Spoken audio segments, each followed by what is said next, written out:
Live from New York City, it's the Gary Null Show. And now, your host, Gary Null. Hi, everyone. I'm Gary Null. Once again, we're going to be sharing a lot of insights on how we can live a longer and healthier life. This study comes from Tufts University, and it talks about how the more vitamin D that you consume, that's going to lower your risk of diabetes, especially if you're pre-diabetic. Now, we have probably somewhere in the neighborhood of 60 million Americans who are pre-diabetic.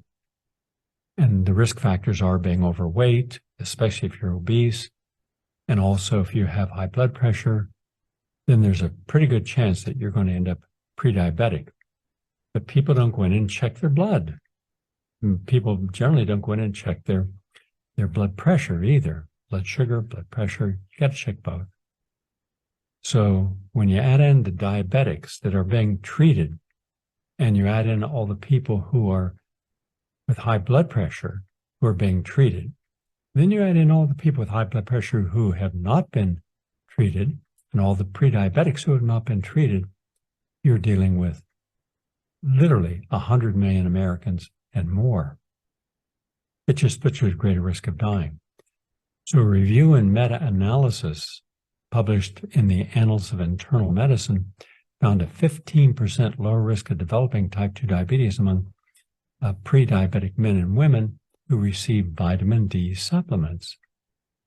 The researchers analyzed data from 3 randomized trials that examined the effect of vitamin D on the risk of type 2 diabetes. I think they had around 4,000 participants who met the criteria for prediabetes, meaning hemoglobin A1C, fasting glucose, and impaired glucose tolerance. And they were using a placebo or 20,000 units of vitamin D per week. That was about 4,000 units of vitamin D3 per day. And that's a good amount. Certainly, that's not what I would suggest if you were coming down with COVID or a serious infection, but for our purposes, for maintenance of healthy health diet, that's fine. Now, so it's that simple, and we could help a lot of pre-diabetic people prevent from becoming diabetic. Also, you rarely hear about carpal tunnel syndrome, but the Shazars University of Medical Sciences found that chamomile oil, you've heard of the chamomile flower, back in the 1970s, it was the de-stress tea that people consume, chamomile.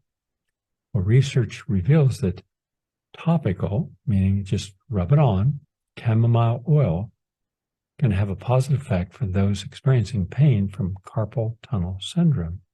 It's a natural and easily obtained substance. Chamomile oil could prove to be an inexpensive option for those suffering from the common ailment. All right. By the way, chamomile is an ancient flower. It's an ancient herb. It's been used to treat a variety of ailments. And this is something new. So good. Rather see you use something new and natural that works, that turns off inflammation because it has strong antioxidant, anti-inflammatory properties. And when you can turn off inflammation, you reduce swelling, and that reduces pain. So just something to suggest.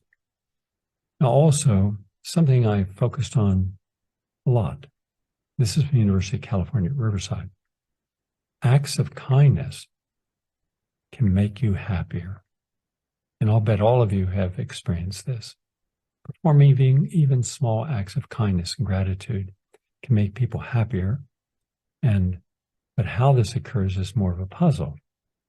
And a professor of psychology at the University of California has studied happiness for more than 20 years. And she and others know that positive activities boost positive emotions. Also, your thoughts are improved and your behaviors improved. That in turn means your overall health and well-being is improved. I remember when I was watching a film, and here was a monkey, a small monkey, and this monkey loved all these animals on the farm. So every day when the monkey woke up, and the owner filmed this, monkeys sleep under blankets. They like to get under the blankets. And you see this little, see the little hands come up, little fingers, and pulls it down. These big eyes are looking out at the world. A new day. So the monkey gets up and has some food, and then puts on this apron, and then goes around and starts feeding the other animals. It's a hoot. She's feeding the puppies and the kittens, and then the chickens and the ducks, and she's hugging the ducks, and all the animals love her, and she's just having a ball. You watch that and you just feel so good to see this. Also, there was a film clip from about 5 years ago, and it was of a guy wanted to see what would happen if you gave a homeless person some money. And so he gave this homeless person some money. I think it was $100. Then he went across the street and he got into his van and he was filming us. Well, the guy was right beside a liquor store. So he goes in the liquor store and he's in there for a while. And he comes out and he's got a shopping cart and it's filled with bags. So he goes across the street to a park and he starts giving out the bags which contained food and toiletries to the other homeless people. He didn't even keep one for himself. And you think, wow. I mean, think of that. You have nothing, you're homeless, you're on the street. Nobody wants you around them. And I can tell you that from living on the Upper West Side. In fact, it was interesting. One day I was going into Riverside Park to do my workout in the morning. And there was a gentleman there that was reading New York Times and having some kind of beverage. And he said, "Hi, Gary." And I stopped and said, "Hi." And it turns out this person's a top executive at Lincoln Center. And he lived across the street. He said every morning he likes to come out when the weather permits and read the New York Times and have his herbal tea. And so we had a little chat. And I said, "Did you ever see the homeless people in the park here?" He said, "No, but I do know they have to be out of sight by 7 o'clock. That's because when all the other people living on the Upper West Side go to the park to run." And I said, "Well, I see them all the time because I frequently come out at 5, 6 o'clock. And there's a toilet and a little water faucet down as on the road that goes down by the river. And that's where the bikers and runners go. And so you'll see in the morning a long line of these people, generally guys from South America. And they got their backpack and they'll walk one at a time up and they'll brush their teeth and they'll wash under their arms and their chest and their face. And there's a bathroom there they can use. And then they're supposed to disappear. And then they go up and they try to find work. And I always take extra money with me. And for years, I would give them a little card that says free breakfast. And I've given the address where I'd already paid for the breakfast. They can go and have a healthy breakfast. They were all very quiet, and they were surprised. And give them a little money, so no matter what they have to do that day, at least they have enough money to get someplace or to buy themselves something. Because my philosophy is, you have a gift, you give the gift. It's just the way normal people respond. And we had this conversation. And he says, "Doesn't it tell us something?" His words, he said, "Here we're living on what is arguably the most concentrated place on earth as far as intellects, successful people, high standards of living, and what is supposed to be a true liberal philosophy of life." And yet, because he hadn't seen this, he said, "You're telling me that these liberal, positive, successful people don't want people who are not successful to upset their view of their environment." I said, "It's absolutely correct. It's true." And it was just a passing comment to a person. And I'm thinking, but how much better you feel when you do help another human being, even in a small way. And now I think that's important. And that's what this professor of psychology at the University of California found. The more things you can do, even if they're minor things, you're boosting your happiness to kindness level in your life. And then you get used to it. Then you look forward to doing things for people. And that's important too, because we have a lot of people who could use some kindness. And by doing that, you're going to feel happy. All right. And as a society, I believe we have a lot of decent people, a lot of people who understand, especially older people, especially our parents, if they're still alive, who went through the Great Depression, where they had to rely upon the benefit of strangers helping them out.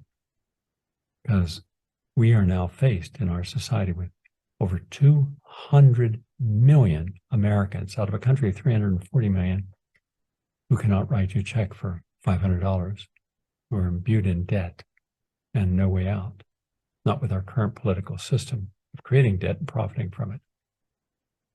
So do something kind for others and see how you feel about it. I just think it's a good idea. I'm glad they did this study, but I don't think we need a study to tell us how good we feel, especially if people can show gratitude and appreciation. From Duke University comes a study about looking at yoga and on how yoga could impact major psychiatric disorders. Now, we all know that yoga has positive effects on mild depression and sleep complaints, even in the absence of drug treatments, and it improves symptoms associated with ADHD in patients on medications. That's according to the review of the actual scientific literature. This was published in the open access journal Frontiers in Psychiatry. And it looked at over 100 different studies on high quality effects of yoga, helping people overcome depression, even schizophrenia, ADD, sleep complaints, eating disorders, and cognitive problems. It benefits all that. Wow. One more reason that people should employ this 5,000-year-old Indian practice, because according to even orthodox psychiatry, it is, quote, highly promising. You bet it's highly promising. As is, by the way, talk therapy. Drug therapy? No. Talk therapy? Yes. And one other study here, and this is about Qigong. That's Qigong. I remember when I was doing a documentary 20 years ago on natural approaches to stress, either depression or anxiety. And I went around to all the people who were having good success, including one I'd never done before on rebirthing, it's called. And where, in effect, the person is going through this rebirthing process at the emotional level with the person that's experiencing it, and all of the epigenetic negatives they're leaving behind. So a person is entering into a repurposed mindset. And I saw it work. I followed people up for a year. Have you fallen back? No, I feel great. Where before, for decades, they had this constant existential angst and adversely affect the quality of their life. But when I went to the Qigong person who was from South Korea, and he had been in a family of Qigong practitioners for generation after generation, I had a lot of friends who wanted to come with me, 3 physicians amongst them. And I said, you just have to be very quiet and ask questions. We're on a film set.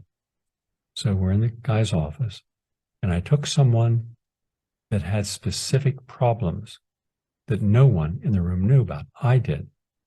And so the man, he had the man lie on a table, and this Qigong master came over, and he did a little meditation, and he rubbed his hands together, and then he put the hands up and down the man's body, and then he stopped at one particular area. And I said to the person who was on the table, what do you feel? He said, extreme heat. Now, the guy's hand was probably about 10 inches above the guy's body. So I simply took my hand and put it between the Qigong hand and the patient. And wow, it felt like I just put it into an oven.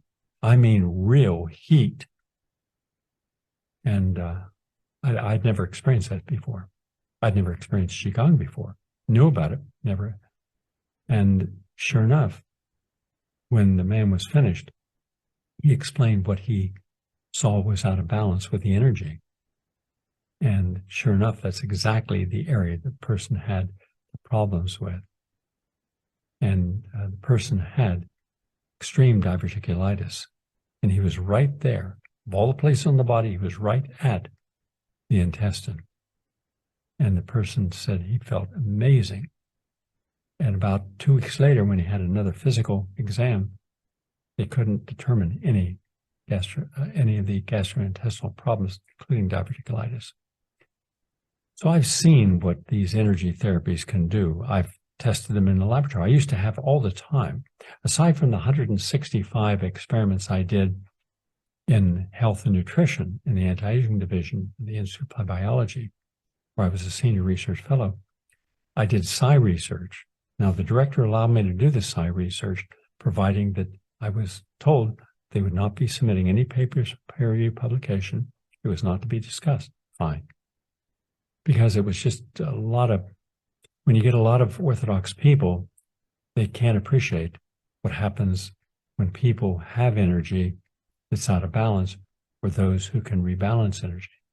But all over the country, people would come there, professors, all kinds of, Stanley Krippner, very famous man, came there, Dr. Douglas Dean and Dr. Thomas Caruth. All these people would come because they wanted to have a place where they could do quality scientific validation to see does it work or not. I remember there was a guy named Flanagan. I think he just passed last year. He did the pyramid power, and how if you look in the Great Pyramid, you saw that the dead rats that lived in the pyramid were mummified, but not rotted. And that you could keep a razor blade sharp by putting it in the pyramid, etc. Well, I took pyramids that I built, or some I bought, small ones, and that I could fit in on a table.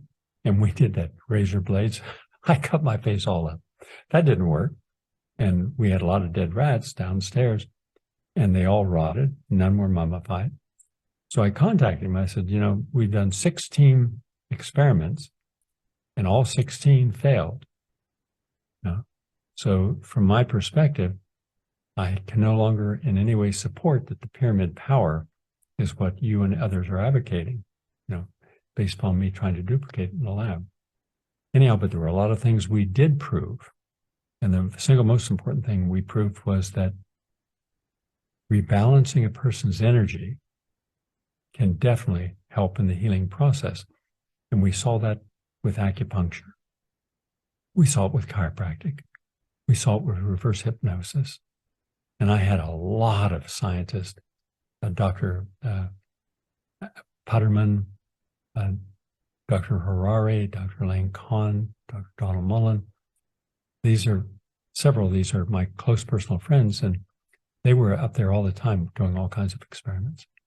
Now, why do I give you this as background? Because the one thing we don't talk about in our society is the energy, the positive energy in an environment, positive energy in food, positive energy in a person, sharing something with us. When you share your story, and that's what most people do, they share their story. If that's a story where you're the victim and always and never responsible for doing anything wrong, the energy is just really negative. It's out of balance. And I'll tell you how, without doing a laboratory experiment, how everyone has experienced this.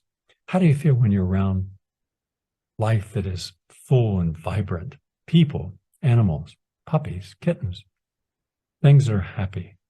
You feel good. How do you feel when you're around people who are negative, depressed, toxic, angry, judgmental? You feel drained. Now imagine that you maladapt to someone because there's something you need in that relationship. But instead of saying, why do I need that in this relationship when I can have a relationship with someone who doesn't have the negative side, just the positive side? But that also shows how convinced we are that better the devil I know than the devil I don't, assuming everyone's got a toxic side, which is not true.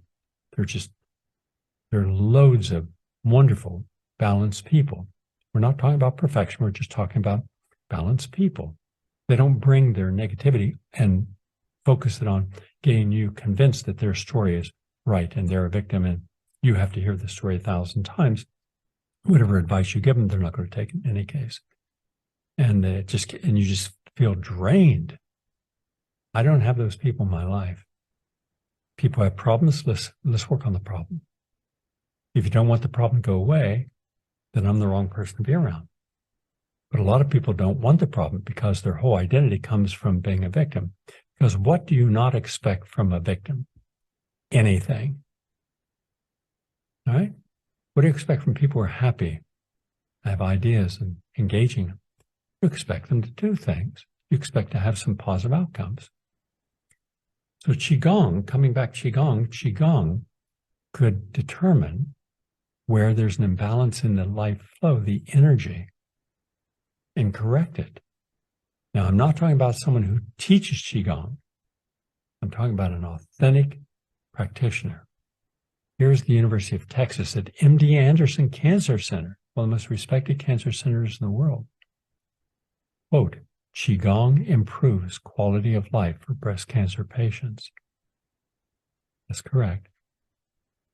The University of Texas, MD Anderson, have found Qigong, an ancient body-mind practice, reduces depressive symptoms and improves quality of life in women undergoing radiotherapy for breast cancer. This was published in the peer-reviewed journal Cancer, and it's the first to examine Qigong in patients actively receiving radiation therapy, include a follow-up period to assess the benefits over time. All right. Now, here's a question for MD Anderson. Have you done the following? Have you tried to treat patients with advanced cancer without radiation or chemotherapy, but only using things such as high-dose vitamin C, intravenous ozone, a bitter melon, and other therapies that have been shown in those doctors, including oncologists, who have no longer held to just the protocols within the orthodox establishment? Because now it's like saying, take our drug and we will overcome your problem. But look at the bottom of every single ad, and it says, in combination with a healthy diet, exercise, and lifestyle. Well, how do we know it wasn't a healthy diet, lifestyle, and exercise? It was the principal cause of reducing symptoms or improving the person's condition. So they can promote the drug, but not the lifestyle intervention because there's no way to patent, there's no money in it. So I'm glad that MD Anderson did this study, but I'd like to see them do studies or even interview people who've had reversal of end-stage cancers with no chemotherapy or radiation, and then see if they can duplicate it using the same protocols. Just a thought. But for all of you who have problems and you have not had solutions, find a person engaged in Qigong who has long experience, and you can feel it. I mean, you literally can feel it when you're doing it. And finally, from the University of Michigan, endocrine disrupting chemicals, what are called EDCs, these are the phthalates, they increase your risk if you're a woman of diabetes. This is published in the Journal of Clinical Endocrinology and Metabolism. By the way, these are used in plastics, personal care products, children's toys, food and beverages, and packaging. So that's one more reason, before you bring something into your house, ask, is there a safer way of me dealing with this? We just have too much plastic in our lives. And people are using plastic containers to heat up their food in a microwave. The microwave shouldn't be in anyone's home. And they're dangerous. They disrupt the DNA of the cells of the food that you're heating up. So that's just another lesson to learn. Make your home toxic-free. Get rid of the carpets, because that's where a lot of mold and danders exist. When you're doing your laundry, do it without the bleach or toxic chemicals, because that can cause forms of eczema on the body, patches. Try to use only natural materials, also for the towels, everything else, and put in a high quality air filter, one that has 5-stage filtration that can get down to below 1 micron. That means you're getting rid of the viruses, bacteria, danders, molds, particulate matter in the air you don't want to breathe in. All right? Just try to live a more sanitary life in your work and home environment. That'll help you. And don't use the aluminum skillets or pots for cooking, because of high temperature, particulate matter of that aluminum breaks off, goes in the food or beverage, you get it in the body, and you play heck trying to get it out of the body.